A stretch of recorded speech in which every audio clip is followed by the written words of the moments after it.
엎드러지리니 이것이 애굽 땅에서 조롱거리가 되리라. 아멘. 히터를 좀 끌까요? 껐어요? 저만 더운지 모르겠습니다. 예. 자, 오늘 본문은 북쪽 이스라엘의 죄악에 대해서 집중적으로 하나님께서 말씀하고 계십니다. 당시에 이스라엘은 오늘날 우리 대한민국과 비슷하게 남쪽 유다 그리고 북쪽에는 이스라엘 두 나라로 이렇게 분단이 되어 있었죠.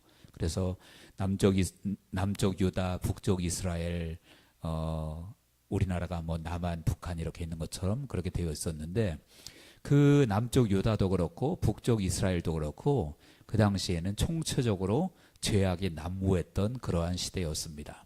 그래서 계속해서 하나님께서 그들의 죄에 대해서 지적하고 계시고 회개하고 돌아올 것을 이렇게 말씀하고 있습니다. 그것이 호세아서 전체 1장에서 13장까지 계속 반복적으로 이렇게 말씀되어지고 있죠.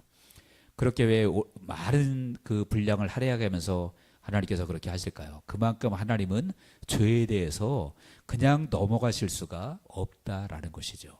그래서 오늘 본문도 마찬가지입니다. 본문도 특별히 오늘 7장은 북쪽 이스라엘에 대한 그런 죄를 이렇게 기록을 하고 있는데 1절에 보니까 그렇게 말씀하고 있죠. 내가 이스라엘을 치료하려 할 때에 에브라임의 죄와 사마리아의 악이 드러나도다. 에브라임의 죄와 사마리아의 악이 드러났다. 이제 북쪽 이스라엘을 다른 말로 에브라임이라고도 불렀어요. 왜 그러냐면 그 남쪽 유다와 북쪽 이스라엘이 분단이 될 때 이스라엘엔 몇 지파가 있죠? 12지파가 있잖아요. 12지파가 있는데 남쪽 유다에 2지파가 있었어요. 유다 지파와 므낫세 반지파가 있었고 나머지 지파들이 북쪽 이스라엘에 속했는데 그 북쪽 이스라엘의 지파 중에서도 가장 큰 지파가 에브라임 지파였단 말이에요. 그래서 북쪽 이스라엘을 그냥 다른 말로 에브라임 이렇게 부르기도 했다라는 거예요. 그래서 여기 에브라임의 죄라는 것은 곧 북쪽 이스라엘의 죄를 말하는 겁니다. 그리고 사마리아의 악이 드러났다 그랬죠. 사마리아는 무엇입니까? 사마리아는 북쪽 이스라엘의 수도가 사마리아였다라는 거예요. 남쪽 유다의 수도는 예루살렘이었고요. 그래서 이 에브라임의 죄와 사마리아의 악은 쉽게 말하면 북쪽 이스라엘의 죄를 통칭해서 부를 때 이렇게 불렀다라는 거예요. 그래서 북쪽 이스라엘의 죄를 그렇게 말하고 있는데 근데 2절에 보니까 뭐라고 말합니까? 내가 모든 악을 기억하였음을 하나님이 모든 악을 기억하였다라고 말합니다. 여러분 하나님은 죄와 악을 그냥 잊어버리는 분이 아닌 것을 기억해야 됩니다. 하나님이 분명히 기억했다고 말씀하시죠. 만약에 하나님이 죄를 그냥 별거 아닌 걸로 여기시고 에이 뭐 그럴 수도 있지 그리고 잊어버리시는 그런 하나님이시라면 굳이 예수님을 이 땅에 보내셔서 당신의 독생자이신 예수 그리스도를 보내셔서 죽게 하실 이유가 없는 것이죠. 죄가 별게 아니라면 죄가 너무나 엄중하기 때문에 하나님이 아들을 보내서까지라도 그 죄의 문제를 해결하시려고 하셨다라는 거예요. 그래서 하나님은 죄를 기억하셨다. 여러분 기억하셨다는 것은 무슨 얘기입니까? 그냥 넘어갈 수 없다라는 거예요. 그냥 넘어갈 수 없다라는 거죠. 많은 사람들이 죄를 짓는데 용감하거든요. 왜 용감하죠? 하나님이 그냥 내가 죄를 별거 아닌 걸로 생각하니까 하나님도 죄가 별거 아닌 걸로 생각하는 걸로 착각을 하는 거예요. 무슨 얘기인지 이해되시죠? 도둑질을 달마다 하는 사람은 다른 사람이 도둑질해도 별거 아닌 걸로 생각을 해요. 근데 내가 정말 깨끗하게 산 사람은 다른 사람이 조금만 잘못을 해도 그게 크게 마음에 와서 닿지. 어떻게 저렇게 하지? 그럴 수 있잖아요. 근데 내가 용감하게 죄를 짓는다는 것은 하나님도 그 죄에 대해서 별로 신경 안 쓴다라고 착각을 하는 거예요. 근데 아니란 말입니다. 하나님은 죄에 대해서 엄중하게 보시기 때문에 반드시 기억하시고 그것을 그냥 넘어가지 않는다는 사실을 우리는 기억하시기 바랍니다. 사람들이 그래서 하나님에 대해서 모르니까 머리론 지식으로는 알아요. 그런데 실제로는 하나님이 얼마나 죄에 대해서 엄중하게 생각하시는지 하나님을 몰라요. 그러니까 하나님을 경외하지 않고 하나님에 대해서 그 죄에 대해서 용감하게 짓게 된다. 2절 중반에 보니까 그렇게 말씀하고 있잖아요. 거기 보니까 그들이 마음에 생각하지 아니하거니와, 하나님은 분명히 내가 모든 악을 기억하였다 그랬는데 그들은 마음에 생각하지 아니했다. 그러니까 하나님이 죄에 대해서 기억하는 것들을 사람들은 별로 신경 안 썼다, 그런 얘기예요. 여러분, 이게 정말 점점 서서히 잘못하면 우리가 죽어가는 수가 있습니다. 여러분들이 들어보셨을 거예요. 개구리가 냄비에다가, 시원한 물에다가 개구리를 집어넣어 놓고 불을 살살 끓이면 개구리가 자기도 모르게 죽어간대요. 왜 그러냐면 그 물이 갑자기 뜨거워지면 개구리가 팍팍 뛰어나올 텐데 서서히 조금씩 가열하면 따뜻해진다, 좋다 하다가 나중에는 자기도 모르게 가는 거죠. 우리 죄가 그럴 수 있다라는 거예요. 여러분, 죄를 가벼이 여기다가는 결국 나도 모르게 내 영혼이 망가뜨려질 수가 있음을 우리는 기억해야 됩니다. 그래서 죄를 짓는데 하나님이 기억하는데 마음에 두지 않고 그렇게 죄를 용감하게 짓는 사람이 있다. 여러분, 우리는 민감해야 될 줄로 믿습니다. 영적으로 민감해야 돼요. 깨어 있어야 돼요. 자, 그러면 구체적으로 그들이 어떤 죄를 지었나, 북쪽 이스라엘 사람들이 어떤 죄를 지었나 하는 것을 오늘 말씀을 통해서 몇 가지로 한번 살펴보려고 합니다. 첫 번째는요, 그들은 그 권력자들이 암투를 일삼으며 죄를 짓습니다. 권력자들, 힘 있는 자들, 그런 사람들이 죄 가운데 빠져 있다라는 거예요. 3절에 보시기 바랍니다. 그들이 그 악으로 왕을, 그 거짓말로 지도자들을 기쁘게 하도다. 아첨하는 거죠. 왕에게, 권력자들에게 악으로 왕을 기쁘게 하고 거짓말로 지도자들을 기쁘게 하도다. 그러니까 잘 보이기 위해서 그냥 왕이 싫어하는 것, 권력자들이 싫어하는 것, 그런 건 말도 안 하고 거짓말로 다 좋습니다. 다 좋습니다. 여러분, 죄송합니다. 제가 정치 얘기를 그렇게 설교 시간에 거의 안 하지만 이번에 우리나라가 그 엑스포인가요? 그거 아주 완패를 했죠. 하기 전에는 마치 이길 수도 있을 것처럼 막 그랬었어요. 근데 완패를 했어요. 나중에 들려오는 그 소식들에 의하면, 뉴스에 의하면 밑에 있는 사람들은 어느 정도 예측을 했다고 해요. 이거 분명히 크게 친다. 근데 대통령한테 그 말을 못한 거예요. 좋은 말만 한 거예요. 될 거다, 될 거다. 왜요? 듣기 좋은 말만 해야 되니까. 그래야 자기가 인정받으니까. 여러분, 지금 여기 보니까 그 사람들이 똑같이 하고 있잖아요. 악으로 왕을 거짓말로 지도자들 기쁘게 하도다. 그러니까 권력자들 사이에서 그런 잘못된 것을 가지고 서로 종교라고 지금 죄를 가리우고 그렇게 아첨하고 그러고 있단 말이죠. 그리고 더 나아가서 그들은 방탕하고 야합하고 그럽니다. 5절에 보십시오. 5절에 보니까 우리 왕의 날에 지도자들은 술의 뜨거움으로 병이 나며 왕은 오만한 자들과 더불어 악수하는도다. 여기 우리 왕의 날이라는 것은 왕의 생일을 얘기하는 겁니다. 그날에 지도자들은 술의 뜨거움으로 병이 나며 그 다음에 왕은 오만한 자들과 더불어 악수하는도다.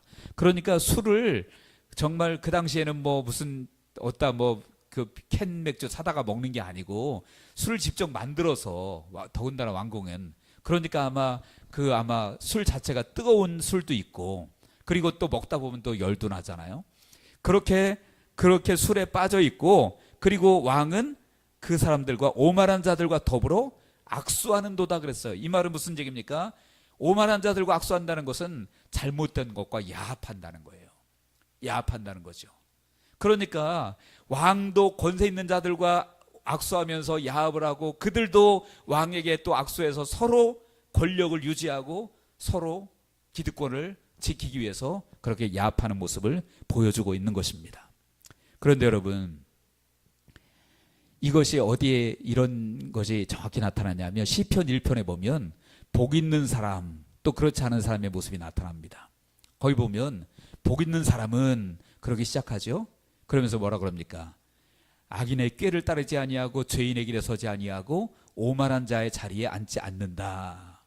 그러니까 악한 꾀를 부리는 사람 따르지 않는다는 거예요.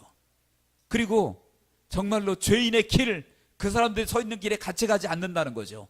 오만한 자의 자리에 같이 앉지 않는다는 거예요. 근데 지금 여기 그 당시에 이스라엘 사람들은 같이 오만한 자의 자리에 앉아서 같이 뒹굴고 악인의 꾀를 따르고 서로 주고받고 야합하고 이런 모습 보이고 있잖아요. 그러니까 그들은 죄를 향해서 아주 거침없이 달려가고 있는 것입니다. 그러면 여러분, 그들이 서로 야합하고 그러는 것이 정말 상대방을 위해서 그럴까요? 이 권력 잡은 자들이 왕에게 손을 내미는 것은 진짜 왕이 잘 되라고 그러는 걸까요? 아니면 왕은 또 그 오만한 자들과 악수하는 것이 정말 그들을 위해서 그러는 걸까요? 사실은 겉으로 자기 권력 지키려고 서로 야합하는 것뿐이지 속으로는 서로 상대방이 잘못되기를 바라고 있다라는 거예요. 보십시오. 4절에 보니까 그렇게 말씀하고 있죠. 그들은 다 가늠하는 자라 과자 만드는 자에 의해 달궈진 화덕과 같도다. 그가 반죽을 뭉침으로 발효되기까지만 불 일으키기를 그칠 뿐이니라 그랬고요.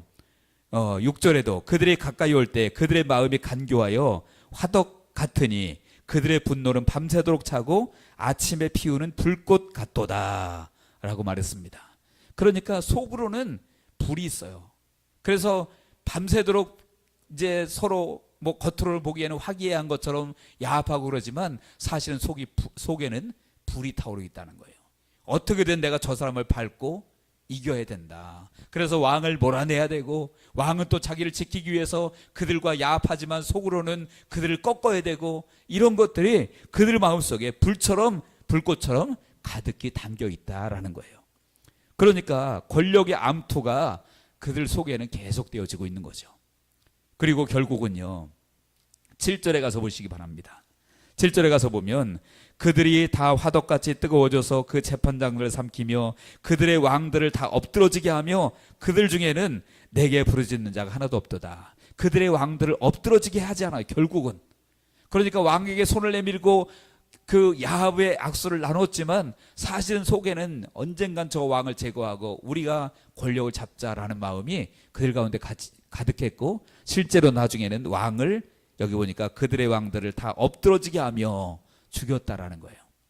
실제로 여러분들 북이스라엘의 왕조의 그 역사를 쫙 보면 결국은 여로보암 2세 이후로 계속해서 왕들이 수시로 바뀌는데 정상적으로 왕위가 계승되는 게 아니라 결국은 왕을 죽이고 왕이 되고 그 사람은 또 다른 사람에게 서 죽임을 당하고 또 다른 사람이 왕이 되고 이것이 계속 이어져 나갑니다. 그러니까 정상적인 그런 왕위가 계승되어지는 게 아니라는 거예요. 그래서 결국 무엇입니까? 이 권력 암투, 야합하고 이런 모든 것들이 하나님과는 아무런 관계없이 자기들끼리 어떻게든 내 권력을 유지하고 기득권을 지키고 다른 사람을 밟아야 되고 죽여야 되고 이런 일들이 계속해서 벌어지고 있다라는 거예요. 여러분 이것이 그 당시에 권력자들이 지은 죄란 말이에요. 그럼 여러분 우리가 지금 기도해야 되는 것이 무엇입니까? 지금 현대에서는 뭐 죽이고 어떤 쿠데타가 아니라는 정권을 차지하고 이런 모습은 하기가 어렵죠. 그렇지만 지금도 실제로 총칼 들고 죽이지만 않을 뿐이지 사실은 어떻게든지 상대방을 깔아 뭉겨서 그 사람을 망하게 해서 정치인들 보세요. 정말로 나라를 위해서 합니까? 솔직히 얘기해서 어떻게든 그냥 상대방이 무너뜨리기만 하면 우리가 잡으면 된다. 오직 그것밖에 없잖아요. 그러니까 그 마음은 똑같은 거란 얘기예요. 그 당시에는 총칼로 죽이고 총은 없었겠지만 어쨌든 죽이고 권력을 찬탈했지만 지금은 칼로 총으로 안 해도 그러나 속에는 무수히 많은 그런 권력에 대한 욕심, 탐욕 이런 것들로 가득 차서 나라가 엉망진창이 되는 그러한 일들이 벌어지고 있다는 거죠. 그러니까 우리가 기도해야 됩니다. 그들의 죄란 거예요. 그리고 또 그들이 어떤 죄가 있습니까? 8절에 보시기 바랍니다. 8절에 보니까 그렇게 말씀하고 있죠. 에브라임이 여러 민족 가운데서 혼합되니 라고 말했습니다. 곧 뒤집지 않은 전병이로다. 에브라임이 여러 민족 가운데서 에브라임은 북쪽 이스라엘을 말한다고 아까 말씀드렸죠. 에브라임이 여러 민족 가운데서 혼합되었다. 그러니까 완전히 짬뽕이 되었다라는 거예요. 어떻게 짬뽕이 되었습니까? 그들은 육신적으로도 혼혈이 되었습니다. 그 아수르로 끌려가 가지고 거기서 그 사람들과 육신적으로 섞여서 완전히 혼혈이 되었고요. 그리고 무엇보다 더 문제는 뭐냐면 영적으로 완전히 혼합되었다라는 거예요. 뒤죽박죽 되었다. 하나님을 믿는 것 같으면서도 우상을 섬기고 이것도 저것도 아닌 어정쩡한 그러한 잘못된 신앙에 그들이 빠지게 되었다. 그래서 뒤집지 않은 전병이라는 것은 무엇입니까? 빵을 구울 때 뒤집어야 되잖아요, 자꾸. 그래야 골고루 익는 거죠. 근데 뒤집지 않고 한쪽만 계속 이렇게 불판에 대놓으면 거기만 새카맣게 타는 거고 이후에는 또 완전히 생짜배기인 거고 그런 거죠. 그러니까 겉보기에는 멀쩡해 보여도 뒤집으면 완전히 새카맣게 타버린 그런 모습이 그들의 모습이었다라는 거예요. 그래서 겉으로는 깨끗한 것 같아요. 겉으로는 하나님 믿는 것 같아요. 그런데 뒤집어 보면 전혀 아니라는 거죠. 엉터리였다는 거죠. 여러분, 마귀의 전략 중에 마귀가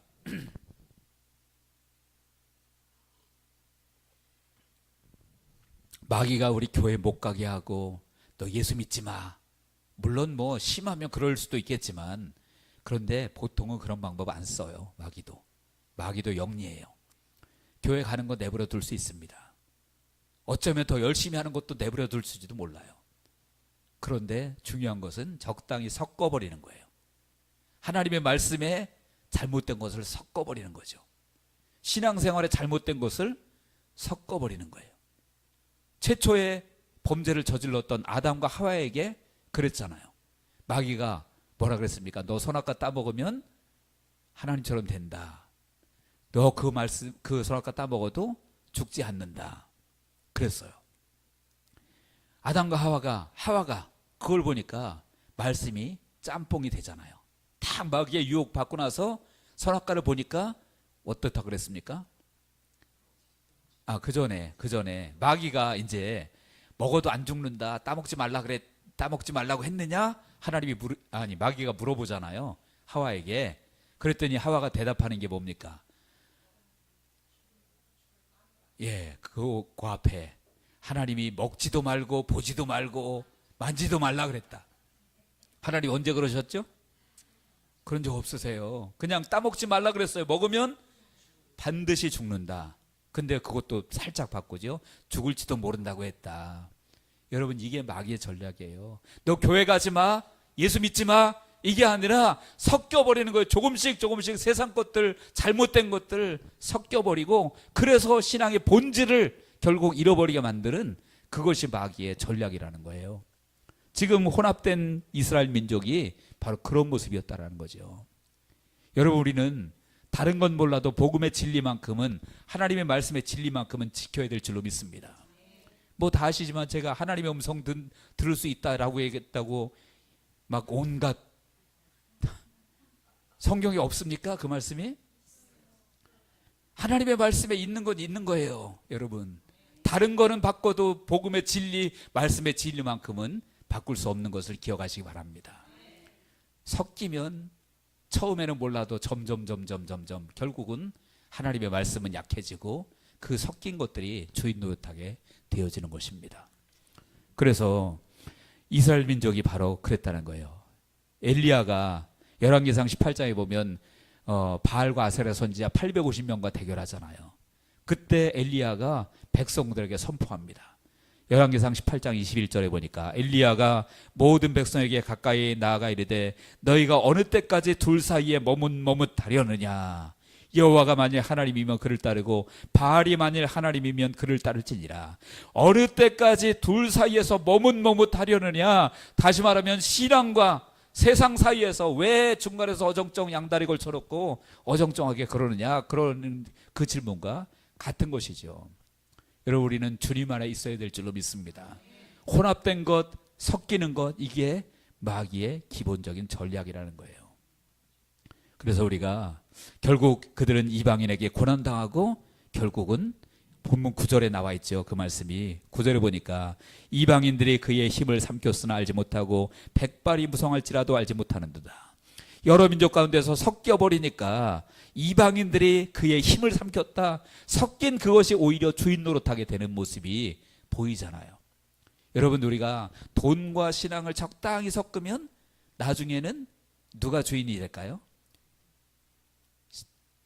돈이 주인이 돼요. 세상의 쾌락과 신앙을 적당히 섞으면 세상의 쾌락이 주인 된다는 거예요. 그래서 여러분, 우리는 순결한 신앙 가지기를 주의 이름으로 축원합니다. 그리고 더 나아가서 그들은 하나님을 의지하지도 않습니다. 어떤 일이 있어도 어려움이 있어도 하나님을 의지하지 않아요. 7절의 끝에 보니까 그들 중에는 내게 부르짖는 자가 하나도 없도다 라고 말했고, 11절에도 보니까 에브라임은 어리석은 비둘기같이 지혜가 없어서 애굽을 향하여 부르짖으며 아수르로 가는도다. 하나님께 부르짖지 않고 어디로 갑니까? 애굽 땅으로 달려가고 아수르 땅으로 달려가서 자기들에게 도움을 청하고 있다라는 거예요. 여러분, 하나님은요, 하나님이 아닌 다른 것들을 의지하는 것 하나님이 기뻐하실까요? 기뻐하실 수가 없는 것이죠. 하나님은 하나님을 의지하는 사람을 기뻐하는 줄로 믿으시기 바랍니다. 12절 13절을 우리 한번 같이 읽어보겠습니다. 본문 12절 13절 시작.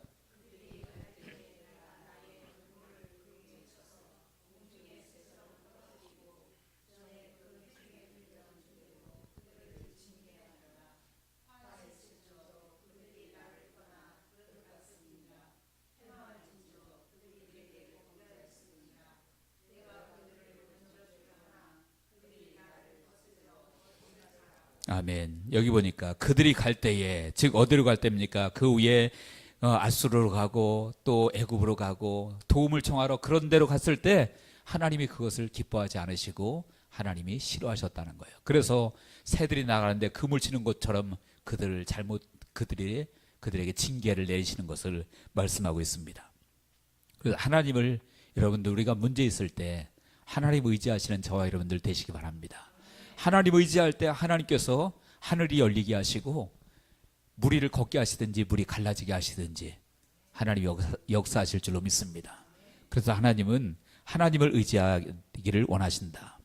그리고 이처럼 하나님께서 이제 이스라엘 백성들, 그들이 총체적으로 권력자들은 권력자들대로 죄를 짓고, 그리고 그들이 뒤집지 않은 전병처럼 겉과 속이 다르고 정말 신앙이 섞여버리고 이런 잘못된 모습들, 그리고 하나님 의지하지도 않고, 그러기 때문에 너희들이 이제는 정말 내가 너희들을 어떻게 하겠냐, 주님이 지금 그들에게 한탄하시는 거예요. 그러면서 하나님의 마음을 말씀을 하시는데, 하나님의 마음이 무엇일까요? 하나님은요, 그들이 그래도 그들을 치료해 주시길 원하고 그들이 돌아오기를 원하신다라는 거예요. 오늘 시작이 그렇잖아요. 7장 1절의 시작이 내가 이스라엘을 치료하려 할 때에, 하나님은 뭐 하기를 원하십니까? 치료하기를 원하신다는 거예요.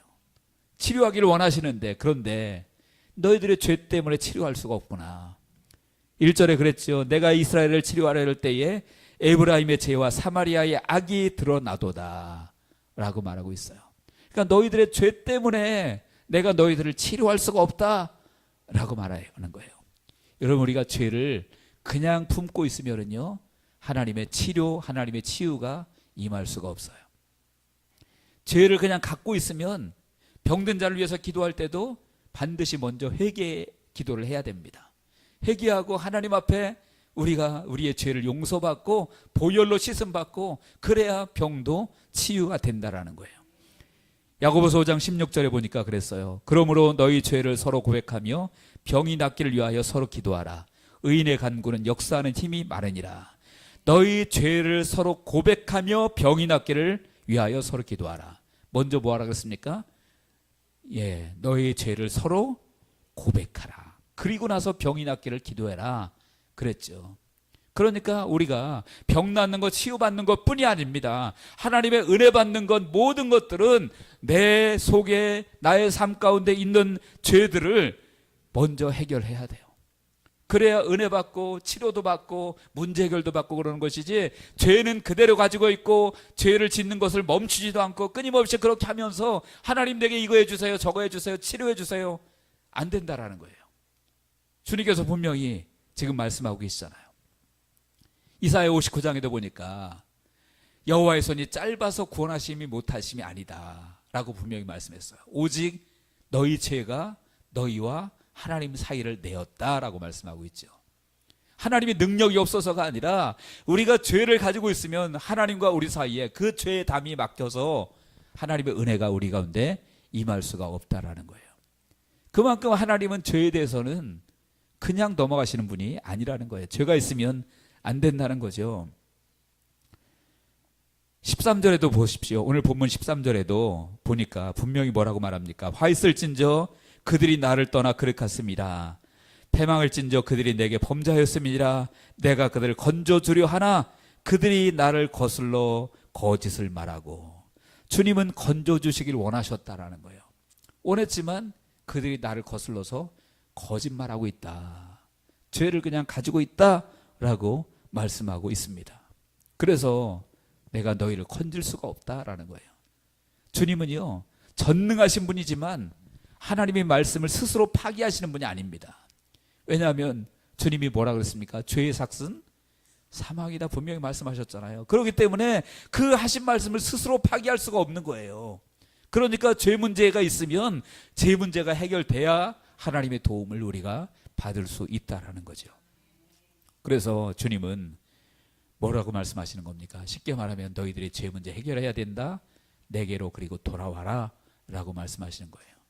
그래서 인간이 못하니까 결국은 하나님께서 당신의 아들 독생자 예수 그리스도를 보내셔서 그분으로 하여금 우리의 죄를 씻게 한 거죠. 여러분, 이 큰 사랑이 얼마나 큰 사랑일까요? 제가 오늘 어떤 설교를 듣다가 하마터면 울 뻔했어요. 어떤 선교사님이, 제가 그래서 너무 은혜를 받아가지고 주일날 오후에는 그냥 그분 설교를 같이 들어볼까 그 생각도 솔직히 있어요.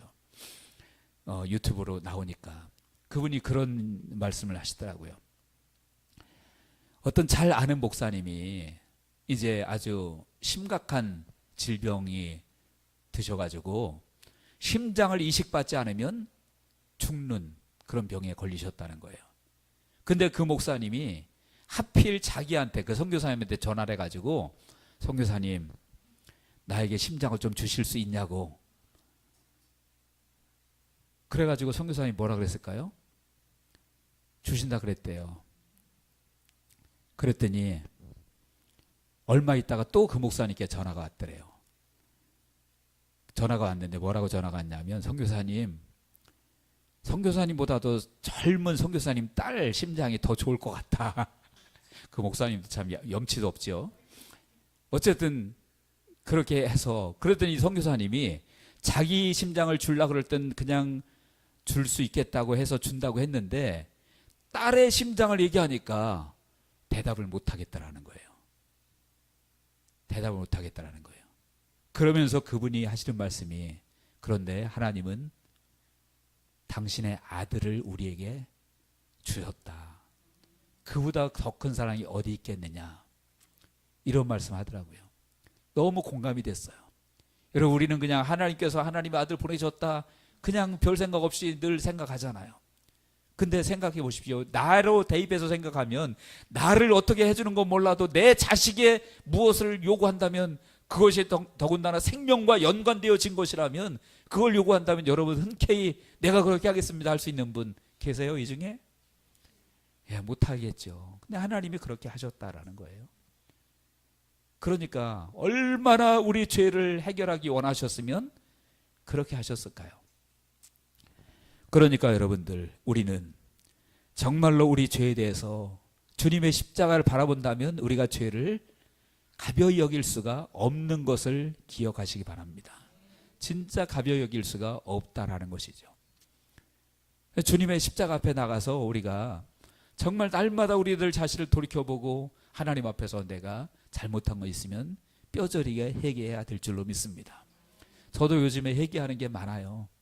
저는 솔직히 그동안 있었던 여러 가지 어려운 일을 겪으면서 항상 제 마음속에 어떤 생각이 가득 차 있었냐면, 나는 피해자다, 나는 희생당했다, 나는 쉽게 말하면 나쁜 사람들 때문에 힘든 일을 겪었다, 이런 생각으로 가득 차 있었어요. 솔직히 말씀드려서. 그런데 가만히 생각해 보면 정말 그럴까요? 나에게는 잘못이 없었을까? 나는 과연 의로웠을까? 바리새인들이 그러잖아요. 나는 저 세리와 같지 않습니다. 저 창기와 같지 않습니다. 막 자기는 아무 잘못도 없고 의롭고 이렇다고 바리새인들이 늘 그랬잖아요. 근데 보니까 내가 바리새인이더라고요. 제가 왜 잘못이 없었겠어요? 하나님 보시기에는 다 우리는 부족한 죄인임을 기억하시기 바랍니다. 그러니까 우리가 하나님 앞에서 겸비해야 돼, 겸손해야 돼요. 하나님을 정말 만난 사람은 제일 먼저 느끼는 게 뭐냐면 내가 죄인인 것을 깨닫는다는 거예요. 내 죄가 얼마나 더러운 것임을 깨닫는다는 거죠. 베드로가 예수님 만나자마자 뭐라고 했습니까? 주님, 나를 떠나십시오. 나는 죄인입니다. 그러잖아요. 진짜 떠나기를 원해서라기보다도 하나님을 만나고 보니까 내가 얼마나 큰 죄인임을 베드로가 뭔 큰 죄를 그렇게 지었겠어요. 그냥 어부로서 고기 잡아서 하루하루 먹고 사는 사람이 죄를 지었으면 얼마나 지었겠어요. 세상적으로 볼 때 열심히 산 죄밖에 없겠죠. 그렇지만 주님 만나고 보니까 자기의 죄가 다 드러나는 거예요. 엊그제 월요일 날 저녁에 기도회 이제 여기서 하고 저하고 저희 아내하고 재상원 집사님 오셔서 같이 기도하셨어요. 오시고 끝나고 나서 이제 저 진교실에서 식사를 같이 하면서 식사를 우리 권사님이 또 갈비탕 이렇게 사주고 가셔가지고 같이 나눠 먹으면서 대화를 좀 했는데 그 집사님이 그런 간증을 하시더라고요. 식사하시면서 자기가 주님을 만났을 때 정말 주님을 너무나도 아주 가까이서 만난 경험이 있대요. 근데 자기 죄가 생각이 나는데 젖 먹을 때 죄부터 생각이 다 나더래요. 진짜로. 제가 그분 한번 간증 한번 시켜보려고 지금 생각하고 있어요. 그렇게 얘기하시더라고요. 그래가지고 자기가 지었던 거 다 회개하고 사람들한테 죄 졌으면 가서 자기 딸 앞에서도 무릎 꿇고 사과했대요. 그분이 얘기하시더라고요. 그러니까 여러분들, 우리가 주님을 만나면 나 이런 모습이야, 나 이래요 자랑할 수 있는 사람이 없어요. 주님 만나면 주님, 내가 죄인입니다 이렇게 말할 수밖에 없다라는 거예요. 그래서 오늘 본문에서 주님께서 계속해서 죄에 대해서 말씀하시는 것은 우리를 정죄하고 비난하려고 하시는 것이 아니라 너희들 그거 돌이켜야 된다, 회개해야 된다, 나에게 돌아와야 된다 라고 말씀하시는 줄로 믿습니다. 그래서 정말 우리 성도님들 하나님 앞에서 겸비하고 우리가 우리의 영, 혼, 육 모든 것을 통해서 십자가 앞에서 나를 비추어 보시면 좋겠습니다. 그래서 주님 앞에서 겸비하고 진실하게 회개하고 바르게 서서 다시 한번